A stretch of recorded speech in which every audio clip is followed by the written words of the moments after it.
Life of a Cyberknight.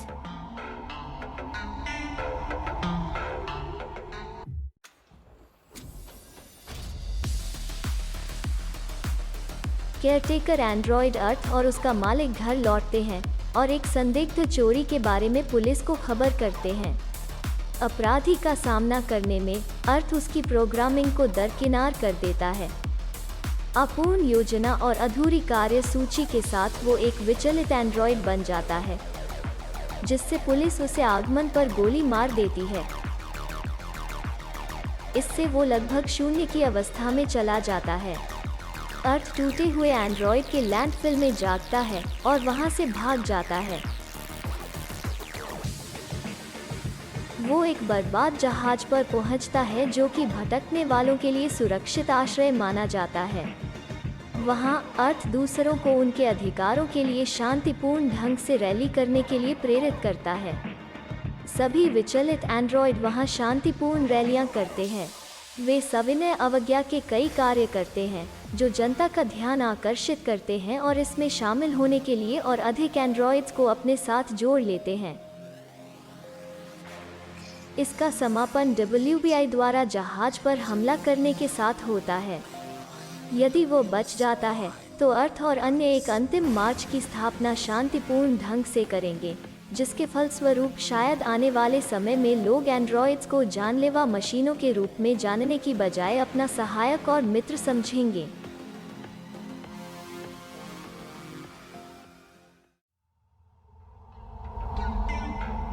अध्याय 1 WBI की तहकीकात।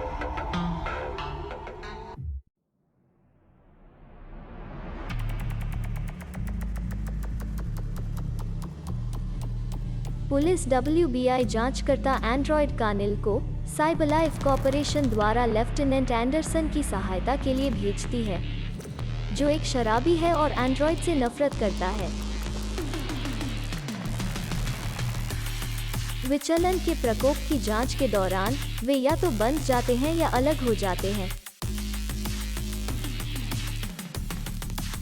जिसके परिणाम स्वरूप यह मान लिया जाता है कि एंडरसन अब संन्यास ले चुका है और शांति से अपना जीवन व्यतीत करना चाहता है।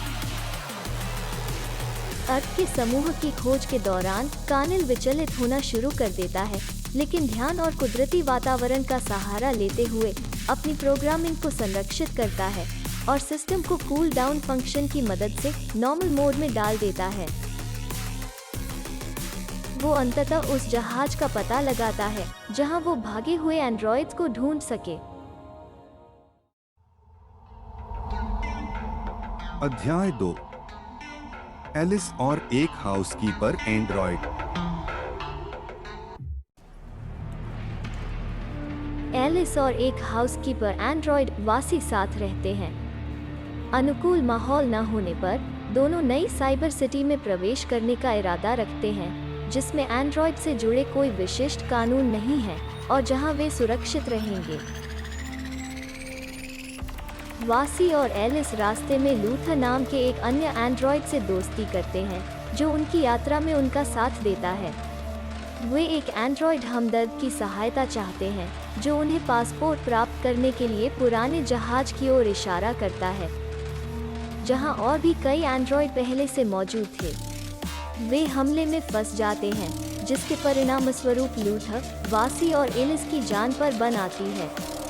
वासी को यह भी पता चलता है कि एलिस वास्तव में एक एंड्रॉयड है, जो टॉड की पत्नी द्वारा छीन ली गई बेटी की जगह ले रही है।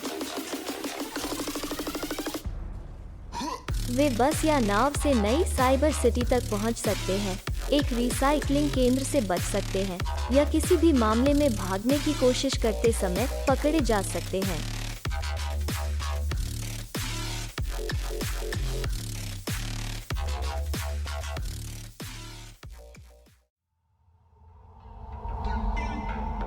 अंतिम अध्याय कानिल का महत्वपूर्ण फैसला।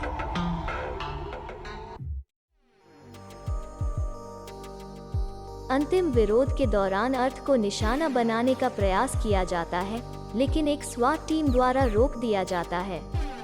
यदि शांति प्राप्त ना हो तो कानिल यह चुन सकता कि भाषण के दौरान अर्थ को गोली मारकर लगभग शून्य की अवस्था में डाले या उसे भाषण जारी रखने दे।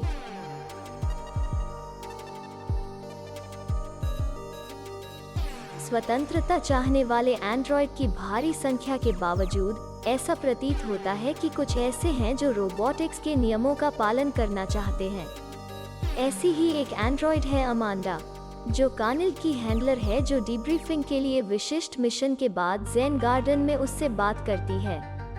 अमांडा साइबरलाइफ के संस्थापक एलिजा काम्स्की के विश्वविद्यालय के प्रोफेसर के साथ मिलकर नए एंड्रॉयड्स की मॉडलिंग की तैयारी करती है, और जब कानिल विचलन के लक्षण प्रदर्शित करता है या मामलों में विफल होता है तो अमांडा वास्तव में खुश होती है।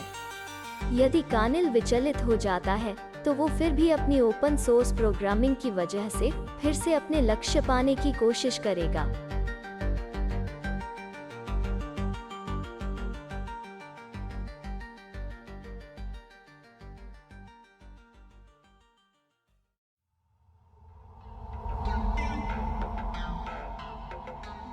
कानिल को दूर से एंड्रॉइड्स की रैली को नियंत्रित करना है।